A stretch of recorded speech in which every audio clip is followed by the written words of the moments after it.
Everybody,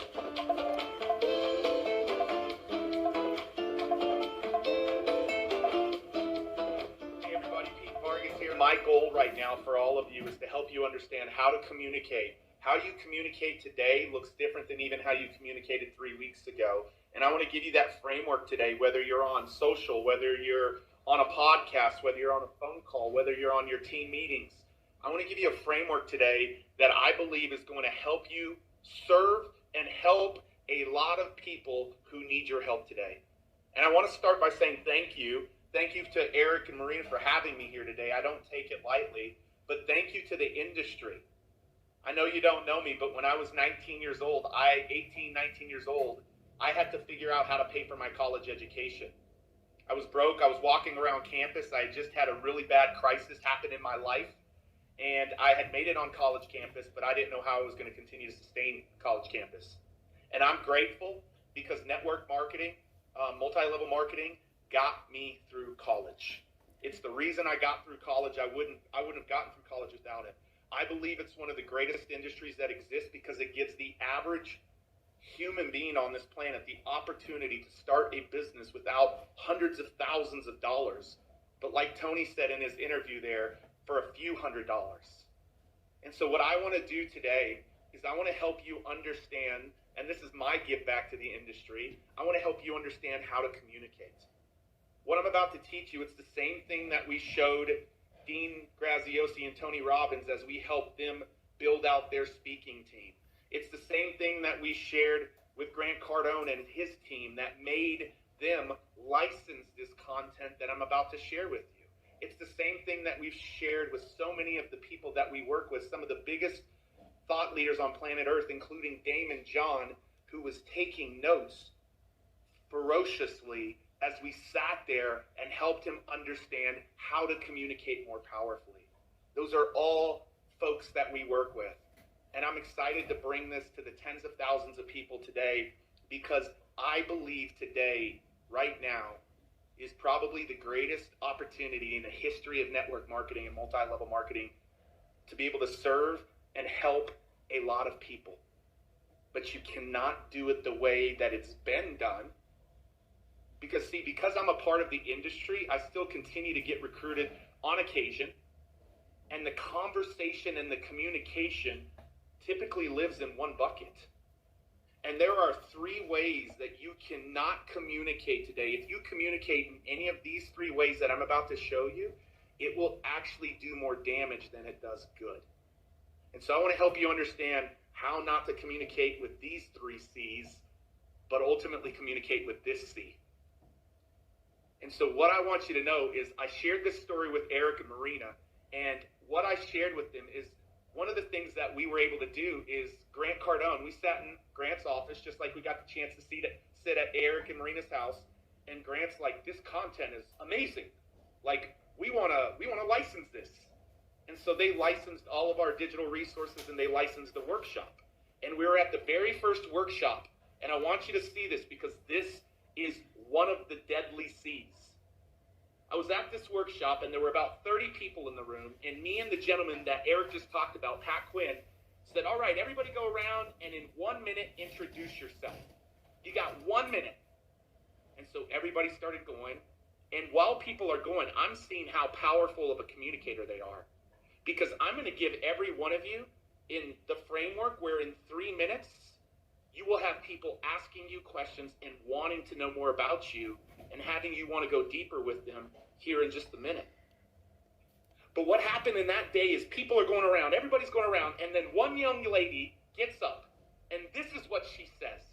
She said, what if I could show you an opportunity of how you could make more money and lose weight? And a lot of you right now are chuckling across the world because you're like, yeah, immediate red flag, immediate wall, immediate defense went up in that room. I didn't know it went up, but I felt it in myself. And I hadn't stopped anybody along any line thus far. I hadn't stopped anybody, and I stopped her. And I felt like I wanted to coach her, and I didn't want to embarrass her. And I said, I can't remember her name, but I said, young lady, are you in a network marketing company? Are you in a multi-level marketing company? And she said, yeah. How did you know? How did I not know? That is the way that the majority of people try to recruit me and recruit the world, and immediately a wall goes up, the fence goes up, and red flags go up. And we began to reshape it and said, listen, I'm not, and then by the way, I told her that, I said a red flag went up and a wall went up and the defense went up right away. 29 other extremely successful business owners in that room, all of a sudden, and I didn't know they were going to do this, raised their hand and said, yeah, me too. A wall went up for me too. I was like, no, that's not what I wanted to do. That's not what I meant to do. My heart was to help coach her. So I said, guys, I want you to see the power of this framework that we're about to coach her in. And so I worked with her. Pat Quinn worked with her. I know you don't know Pat Quinn, but he's a part of our team. And a couple of hours later, we did like a 90-minute masterclass with her and the people in the room. And then she came in front of stage later because everybody had to present their 2 to 3 minute talk. I think it was a 3-minute talk. And she started like this. She said, from the age of 5 years old until 12 years old, all I could remember was being bullied and abused for being a chunky little kid. And all my life, I tried to figure out all the things I could do to change that because it hurt bad. It really hurt. I remember when Billy did this to me when I was in second grade. I remember this story in 6th grade. I remember this story in 9th grade. And nothing worked. I was trying everything. And then she went on to continue to tell the story. And you could hear a pin drop in the room. And you felt goosebumps just like I have right now on my arm. You see, there are 3 deadly C's that I believe in the midst of what's going on in this C, meaning this crisis, that if you fall into these 3 C's, you might get some short-term wins, but it ain't going to be long-term success for you in the way that you communicate. So the 3 ways that I do not want any of you to communicate today, number 1 is what we corrected her on. And what was that? What was she doing? I call it the cheesy communication of network marketing. Eric knows this, Marina knows this. We're on a mission to stamp these 3 C's out, but especially the cheesy communication of network marketing. We are on a mission to stamp that out. So right now, it is not a time to be cheesy or be cheeseball or talk like that. And I think a lot of people who are part of this community, you've learned from Eric and Marina, so you understand that. But I want to reinforce that. It is not a time to start being cheesy in your communication. And by the way, good economy or bad economy, I want that to get rid of. I want that to get rid of. So, first C that we got to get rid of is that. The second C, and these all came to me. Right now, in this time and age, you feel like you can cut to the chase. That's the second C, cut to the chase. My neighbor lost their job. I'm seeing tons of people firing or having to lay off people, not fire, but lay off people. And all of a sudden, they feel like now is the opportunity. I just got to cut to the chase because I want to help them. And you cut to the chase, and a wall goes up immediately again. This imaginary wall that you can't see, she couldn't see, but everybody else in the room felt. And so it's not a time to just cut to the chase. We'll get there, but we can't cut to the chase. That's the second C in this economy that you might be tempted to do. Hey, laid off? Let's talk. No. Laid off? That's why you should have been working at home. No. Laid off? Don't have a job? We can help. Let's be really cautious there. Let's be cautious there because that's the second C that maybe gets a little bit of short term, but it ain't going to have long term. And the third C, and this one is super important right now for you to understand. You cannot try to lead with the C, which is cash. Once again, you might be tempted to lead with, hey, cash, cash, cash, cash. No. No, no, no, no, no, no. Do not lead with that C. So cheesy, I want no market. Cutting to the chase and cash might work in other markets, but it ain't going to work today. And you're going to turn more people off than you turn them on to what you're doing. And right now, you all have the power in your hand to literally shift what's happening in our world today. You have the power in your hand to help people rise up in the midst of chaos and crisis and fear if you communicate well, if you communicate powerfully. And so what is the C, Pete? Okay, I'm not going to be cheesy. I got to figure this out. I'm not just going to cut to the chase. I'm not going to lead with cash, meaning leading with the financial opportunity. What do you need to do, Pete? Well, let me first give you a little bit of context of the story, because if you get this story, which was another crisis time just in our nation, which was America, but I know we have people from all across the world, you will understand the C in a very powerful way that you have to use in your communication. You see, what you don't know about me is I had a terrible, terrible relationship with my dad. Awful. Abusive dad growing up to me. My grandmother took me away from him when I was in 6th grade because of the things he was doing to me physically, mentally, emotionally, every which way. My grandmother took me away from him and said, "You're never going back to live with your dad." Now you fast forward several years and I'm a youth pastor. I'm 23 years old. I'm bringing in these powerful speakers into my youth group. And one of those speakers that I decided to bring in, his daughter was the first girl killed at Columbine. Any of you remember that? 1999 Columbine? His daughter was the first girl killed at Columbine. And she died, and the month before she was killed, she wrote a paper called My Ethics, My Codes of Life.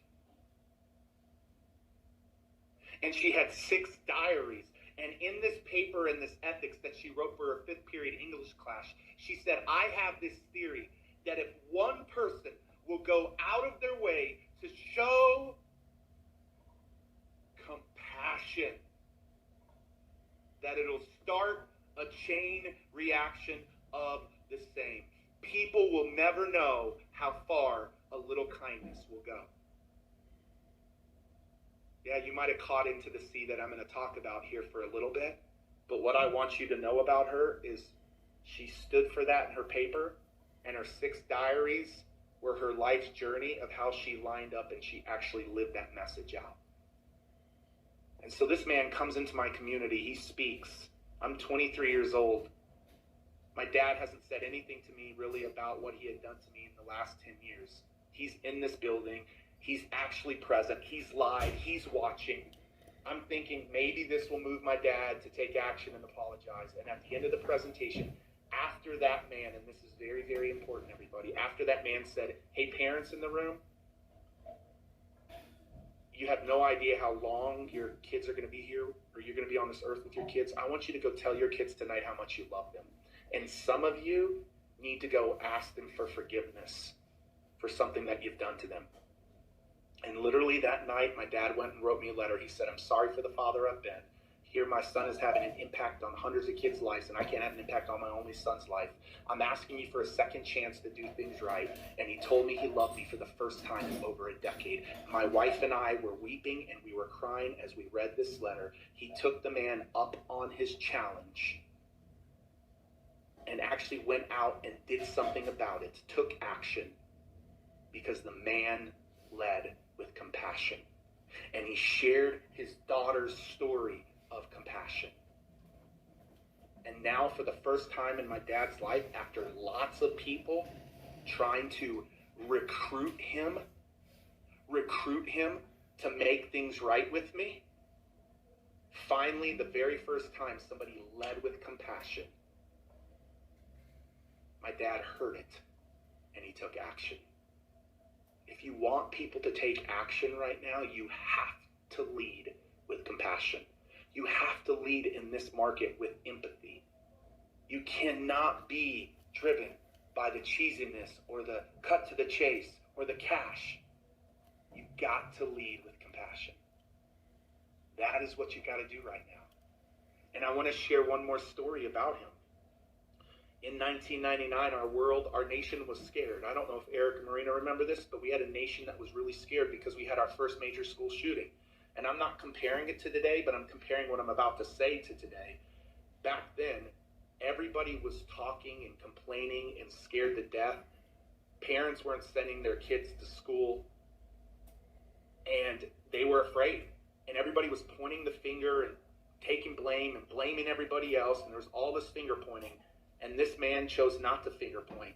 He chose to make a decision to forgive the two boys who took his daughter's life, and he went and took this message out to compassion out into the world, which we helped him do. And literally, you fast forward several years, and they became the biggest school program in schools across the world, taking this idea of compassion out to the world. Right now, the way that you've got to lead in recruiting more people into your business, because listen, they need in your business. Like, I hope that these next 6 months are the biggest 6 months in the history of this industry. Now, I also hope that the world shifts and changes, but I believe all of the seeds that you plant in the course of the next 6 or 9 months for the rest of this year, leading with compassion, will set you up to be so successful. So successful. Right now, you've got a pace with them before you lead them into your company. What is pace? You got to pace with empathy and compassion right now, because people want to hear that you understand how they're feeling. They want to understand and know that you know what it's like right now to walk in their shoes. And so I want to give you a couple of practical things that you can do before I wind this down and bring Eric back here in just a second. I want to give you a couple of things that you can do. And so we have this proprietary process called the Story Braid Framework. And I'm only going to talk about one piece of the framework, which is the heart. I'm not going to talk about the rest of the framework. I'm just going to talk about the opening heart. Like right now, if you can lock and center in on the hearts of humans and lead that heart, lead with compassion, be the one who communicates with compassion, and you win that heart, they will be in your business. They will be a distributor. They will be a customer, more likely a distributor in today's markets, really. But you got to understand how to communicate. And so it starts by winning their heart. Let me give you a few practical things of how you communicate with compassion to lead and win over their heart. The first thing you have to do right now in this market is communicate in a way that helps people understand that you know what they're going through. Not about your business opportunity, not about your product. Like, man, the world is hurting. They're losing jobs. They're losing their finances. Like, you've got to make sure they understand that they can find themselves in you. Like, that you can connect with their heart immediately. Like, connect with their heart immediately by making sure you're actually real and transparent and compassionate and communicating in a way that helps them understand that you know what they're feeling. People don't care how much you know. They want to know that you care. Maya Angelou has an incredible quote that I love around that. They'll forget what you said, they'll forget what you did, but they'll never forget how you made them feel. And if you feel cheesy, if you feel cutting to the chase, and if you feel cash driven, they will pick up on that, and the wall and red flag will go up in their subconscious. You want to break that wall down? I'm giving you the power, and I'm trusting that you guys will do this in an authentic and sincere way. Is you've got to first connect with their heart by them understanding that you know what it's like to be walking in their shoes. Whether you're putting out content on social, you're recruiting people to come to some of your conference calls, like the messaging has to be that. The second thing you want to do with this heart, is now their guards are down a little bit because you've connected with them.